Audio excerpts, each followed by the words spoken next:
Un jeune fermier était agenouillé sur la terre sèche et craquelée. Ses doigts calleux tamisaient la poussière. Où était la pluie?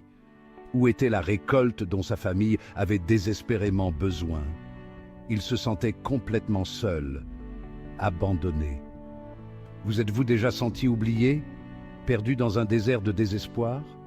Comme ce fermier, nous traversons tous des saisons de sécheresse dans nos vies. Mais il y a de l'espoir. Il y a une promesse murmurée dans le vent, une promesse que l'on trouve dans la parole de Dieu. Ouvrez votre cœur aux paroles de Jérémie, chapitre 17, versets 7 et 8. Béni soit l'homme qui se confie dans l'Éternel et dont l'Éternel est l'espérance. Il est comme un arbre planté près des eaux et qui étend ses racines vers le courant. Il n'aperçoit point la chaleur quand elle vient et son feuillage reste vert. Il ne s'inquiète pas pendant l'année de la sécheresse et il ne cesse de porter du fruit.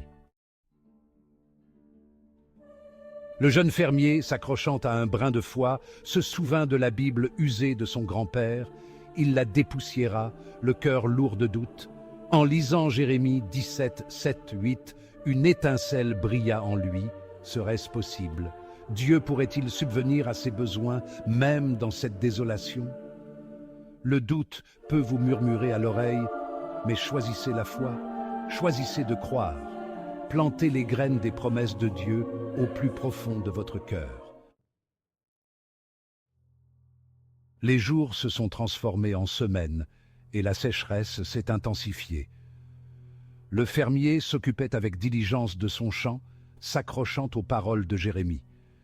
Il plantait des graines, bien que la terre semblait se moquer de ses efforts.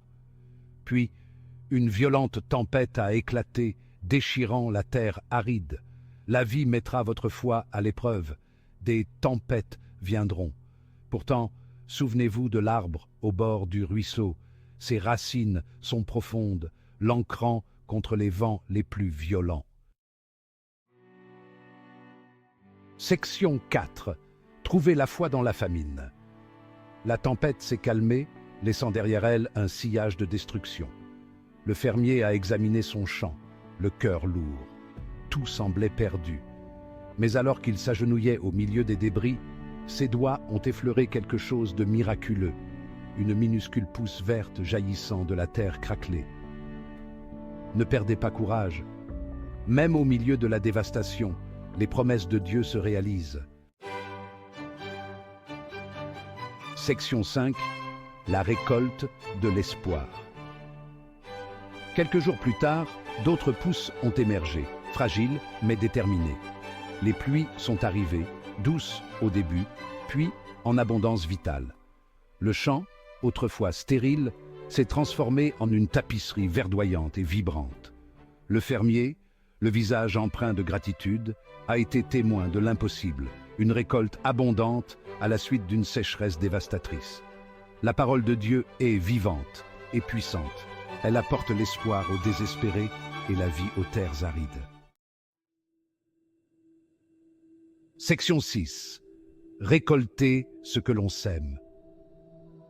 L'histoire du fermier nous rappelle que même pendant les saisons les plus sèches, la parole de Dieu est une source d'espoir inébranlable. Lorsque nous nous fions à ses promesses, nous plantons des graines de foi qui porteront du fruit, même au milieu des tempêtes de la vie. Accrochez-vous aux promesses de Dieu. Elles sont votre bouée de sauvetage en temps de sécheresse, votre ancre dans la tempête. Croyez en son pouvoir de produire une récolte, même lorsque tout espoir semble perdu.